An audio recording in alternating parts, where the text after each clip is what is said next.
Hello, my dear student, मेरे प्यारे बच्चों. Today I come to teach you the metals and non-metals. The next topic is chemical properties of metal. It is very important topic of the chemical properties of metal. Let's we understand. Try to learn the chapter. Metals and non-metals. What are the chemical properties of metals?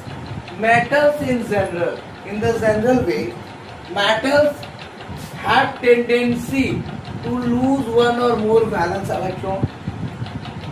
And while combining with other elements, the chemical reactivity of a metal in general is linked to the tendency to lose electron or form cation.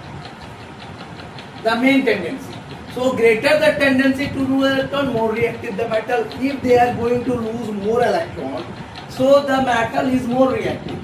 And the metals, when linked, listed according to their electron releasing tendency. The metals, when listed according to their electron tendency, a releasing tendency list is called the activity series or the reactivity series. So my dear student, the activity series of metal, like you can see, the activity series of metals that you can see here, the metals, the symbol and reactivity.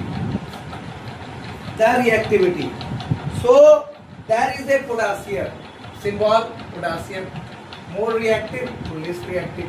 Sodium, calcium, more reactive than magnesium, aluminum, Al, zinc, Zn, Fe, iron, cobalt, Cu, nickel, Ni, and tin, Sn, lead, Pb, hydrogen, that is a non-metal, but we take as a metal. That is. So I mark here with the box. That is the non-metal. Cu, that is Cu. Mercury, Hg, and this is silver and this is gold. So my dear students, this is all about the activity series.